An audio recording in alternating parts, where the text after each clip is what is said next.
Hello students and welcome to this exciting session on story of theatre. In today's session, we try to learn the basic elements of theatre. What is theatre? The simplest definition was given by American critic Eric Bentley. He says A performs B for C. Such a simple formula and a definition. A performs B for C. Who is this A? A is an actor, he or she. Then what is B? B is the character portrayed by A. And finally, what is C? C is nothing but audience. A performs or impersonates B while C looks on. In other words, A pretends to be another person, that is another character B, before C, that is audience. Let me repeat the formula for our benefit. A performs, impersonates B while C looks on. So, the most basic definition of theatre is someone is performing something for someone else. Now, who is this B?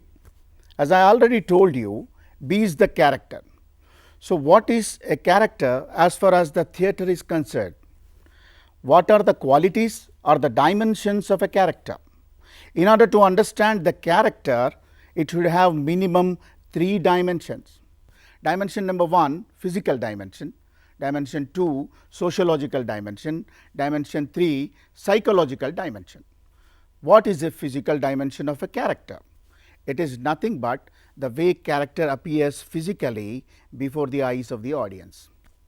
His personality, his attire, makeup and costumes and etc. Then what is the sociological dimension? It is nothing but a character, how it is placed in the society with reference to its time frame. In other words, how a character is perceived in social hierarchy. The last but not least, the third dimension of a character is psychological dimension. It represents how a character thinks and understands and reacts to certain situations and issues. So, now you know, to portray a character or to create a character, we have to understand the minimum 3 dimensions of a character. After this, we try to understand when A becomes B, what is exactly being performed.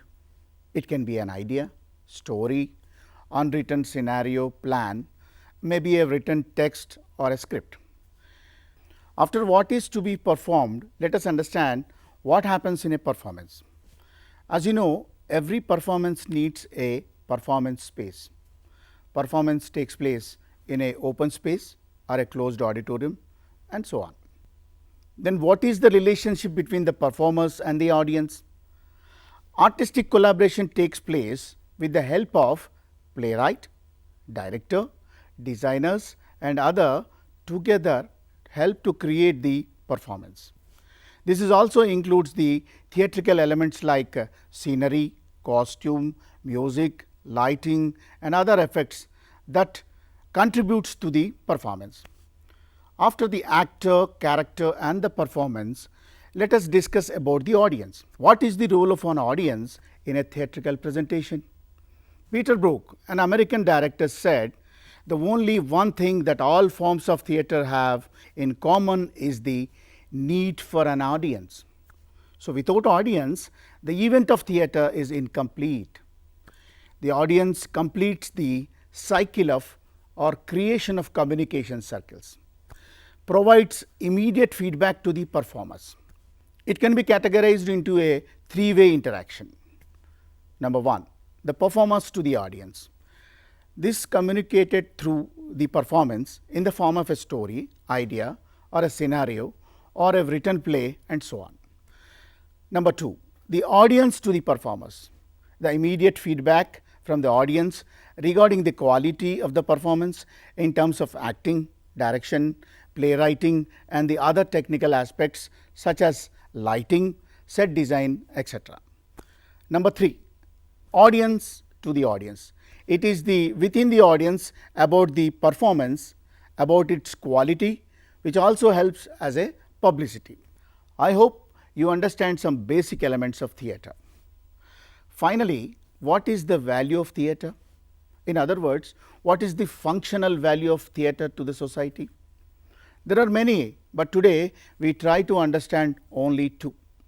Number one, theatre acts as humanizing force to understand the society and its different aspects through role playing and observation. 2. Theatre as a cultural expression that perpetuates to a particular society, understanding the values of culture through their theatrical performances. Dear students, let us sum up what we have learned today. We have tried to understand the basic elements of theatre, that is, A becomes B for C, where A is an actor transforms into B, that is a character, for C, that is nothing but audience. Then we try to define the most important dimensions of a character, that is physical dimension, sociological dimension, psychological dimension. After that, we also noted what exactly to be performed. After performance, how the communication happens, that is the three-way communication between the performers to audience, audience to performer, and finally audience to audience. At the end, the functional value of theatre. It works as a humanizing force by understanding the society by observation and role play. Finally, it represents the culture. At the end, I suggest you to try to read and look for more information on the basics of theatre and share with us. With another exciting topic, we will come back. Until then, goodbye and take care.